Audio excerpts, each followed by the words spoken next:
Iniciativas últimas como la derogación del decreto legislativo 1607 que frenaba la minería ilegal y fortalecía la formalización y que fue derogada de manera express sin un dictamen. Una de esas iniciativas fue la del congresista Eduardo Salguana, el proyecto de ley 7287-2023, o el proyecto de ley 2715 del 2021, que limitaba el accionar de las fiscalías especializadas en materia ambiental de la Policía Nacional del Perú y la DICAPI frente a las acciones de interdicción de la minería ilegal. Observatorio de Minería Ilegal se ha vuelto a pronunciar. En marzo se había pronunciado diciendo que Eduardo Salguana estaba vinculado a la minería ilegal y se había comprometido, sus acciones desde el Congreso de la República estaban comprometidas con la minería ilegal. Y el día de hoy ha sacado otro pronunciamiento. Nosotros estamos en una comunicación vía Zoom con Eduardo Ipenza, vocero del Observatorio de Minería Ilegal. Bienvenido, señor Ipenza, a Exitosa. Buenas noches, muchísimas gracias por la invitación. Muchísimas gracias a usted. ¿Qué es lo que nos quieren decir esta noche con este nuevo pronunciamiento? Y después quisiera que nos digan qué es lo que saben de Eduardo Salguana. Bueno, en principio no solamente es el Observatorio de Minería Ilegal, sino también se han sumado organizaciones indígenas y otras organizaciones de conservación, y estamos planteando nuestro rechazo a la propuesta planteada por el fujimorismo, pero también por Alianza por el Progreso y Perú Libre, para fusionarse y también hacer una alianza donde entendemos que no hay izquierdas ni derechas, sino un grupo de intereses particulares que pretenden seguir perpetuándose en el poder y estar allí, no necesariamente legislando a favor de los intereses de nuestra patria, sino de sus propias agendas, como lo vemos lamentablemente en las distintas iniciativas que presentara el congresista Salguana, ¿no? Hemos identificado una larga lista de proyectos de ley e iniciativas que no necesariamente son respetuosos del ambiente ni van en la línea de lo que la Constitución manda, del derecho que tenemos todos los peruanos y peruanas a gozar de un ambiente sano y equilibrado, y no necesariamente van en la línea de respetar la naturaleza o nuestra casa común, ¿no?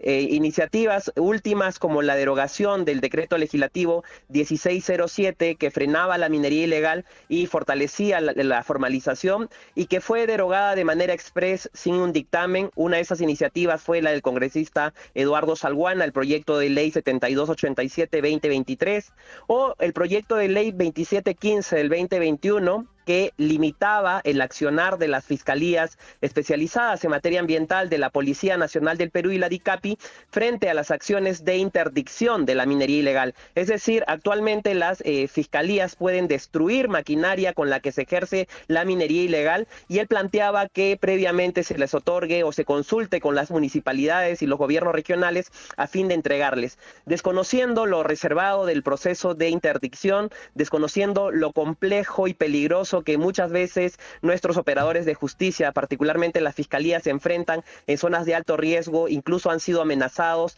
y también han tenido que enfrentar ataques por parte de los mineros ilegales. Entre otra larga lista de iniciativas legislativas que podemos listarlas si usted cree conveniente, ¿no? Muy bien, entonces, ustedes han determinado, para que todos entendamos, ¿no?, que Eduardo Salguana tiene intereses especiales para favorecer a la minería ilegal, a esta minería perniciosa para la selva y para todos los peruanos. Bueno, los hechos concretos lo demuestran, ¿no? Si vemos la disposición o el proyecto de ley del congresista para evitar destruir maquinaria con la que se ejerce la minería ilegal, no estamos hablando de minería informal, estamos hablando de minería ilegal, para evitar destruir esa maquinaria, muestra que hay un respaldo, una iniciativa para evitar que se actúe frente a la minería ilegal. Además, no podemos dejar de mencionar la denuncia que realizó el Procurador General del Estado ante el fiscal de la Nación para que se inicie inicien las diligencias preliminares contra él y su asesora por patrocinio ilegal y actos vinculados a situaciones de corrupción también en materia de minería o defensa de minero ilegal en Madre de Dios, ¿no? Entonces, esos actos demuestran su vinculación no solamente con la minería informal, sino también con la minería ilegal, y él siendo asesor o ex asesor de los mineros de Madre de Dios en el pasado no muy lejano también impuso una agenda, ¿no?, que lamentablemente, como he dicho, no representa los intereses de nuestra patria, sino de un grupo en particular. De repente, quienes nos están escuchando y no viven en Madre de Dios o en los lugares afectados por la minería ilegal, lo escuchan muy lejano, lo creen muy lejano. ¿Qué hace la minería ilegal? ¿Cómo impacta la minería ilegal para todos los peruanos en nuestro país? Bueno, en principio debemos decir que la minería ilegal moviliza más de 8.200 millones de dólares, como ya lo ha dicho la Unidad de Inteligencia Financiera. Y no solamente es un tema ambiental, como muchas veces la gente piensa que es plantas y animales, sino estamos hablando del bienestar de la gente, ¿no? Si uno ve, Madre de Dios, la destrucción que ha causado la minería ilegal en la región en general, pero que no solamente se ha quedado en Madre de Dios, sino ya casi en toda nuestra Amazonía y también en la parte andina, lleva no solamente a situaciones de sicariato. Tenemos niñas víctimas de trata, ¿no? Tenemos también situaciones de contaminación, esclavitud de nuestra época, donde los trabajadores operan en condiciones infrahumanas, ¿no? Es la esclavitud de nuestra época. Entonces, toda esta actividad ilegal está llevando a una pérdida no solamente de nuestros espacios naturales, de nuestro ambiente, sino también a una situación cada vez más compleja, donde se pierde la soberanía, donde se pierde la aplicación del principio de autoridad y donde los ilegales toman poder, ¿no? Y no podemos dejar de ver toda la inseguridad que vive en regiones como Madre de Dios, de secuestros, de sicariato, ¿no? Que también ya se desplaza hacia otras regiones del país. No podemos olvidar el caso de La Libertad, no podemos olvidar el caso de Arequipa, donde el año pasado murieron más de 30 personas en operaciones de manera ilegal, ¿no?, o informal. Y tenemos situaciones cada vez más adversas que ponen en riesgo la viabilidad de nuestro Estado, producto de que esta actividad tiene tanto dinero y tiene cada vez más poder para poder imponer su agenda en los distintos poderes de nuestro Estado. Entonces, la minería ilegal es una actividad que trabaja con mucho dinero, mueve mucho dinero y trabaja como delincuentes. Son organizaciones criminales muy complejas que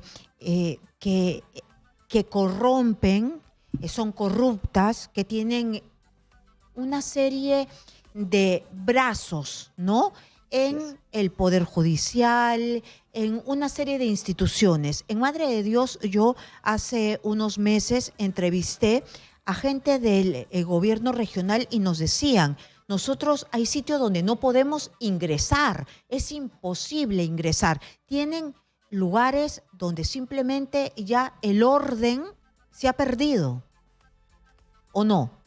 Así es. Y en regiones como también La Libertad, discúlpeme que incida en La Libertad, Sí. porque durante la investigación que viene realizando la Fiscalía de Crimen Organizado en una de las interceptaciones de las comunicaciones, uno puede leer la transcripción de las comunicaciones y ve cómo los mineros ilegales están hablando y discutiendo la posibilidad de que ya llevan una negociación con congresistas de la República para abrir nuevamente este registro integral de formalización minera, el REINFO, que lo que hace es convertir a mineros ilegales en informales, ¿no? Aunque parezca increíble, una ley puede convertir y cambiar las reglas, y en virtud de pasar a ese registro administrativo, al REINFO que controla el Ministerio de Energía y Minas, por ejemplo, los fiscales especializados en materia ambiental o las policías no los pueden intervenir, ¿no? Están exentos de responsabilidad penal. Entonces, obviamente vemos cómo juegan en pared con distintas iniciativas legislativas, ¿no?, con distintos procesos para generar impunidad y evitar que puedan cumplir o ser sancionados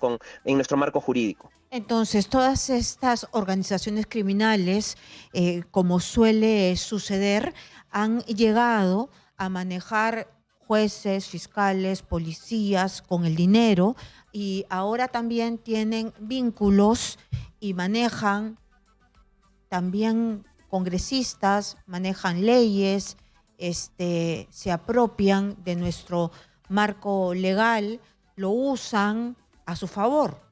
Y lo flexibilizan también, ¿no? Para evitar mayor sanción. Y a eso van, y a eso aspiran a seguir extendiendo el proceso de formalización que termina el 31 de diciembre de este año. Y vemos cómo ya para mí particularmente los mineros ilegales tienen una propia bancada multipartidaria, ¿no? Para poner su agenda y para impulsar su propia agenda en desmedro de bienes de todos nosotros, ¿no? Y ponen su agenda para seguir beneficiándose un grupo en particular que no es el grueso de mineros, porque sencillamente yo veo que aquellos que trabajan y operan en estas zonas infrahumanas, ¿no? No tienen las condiciones, están buscándose la vida, pero los que se benefician son aquellos que llevan las movilizaciones, imponen la agenda, los asesoran y están obviamente en distintos estratos, no solamente del poder público, sino también facilitando y haciendo lobbies para imponer una agenda que desmedra o destruye nuestra sociedad.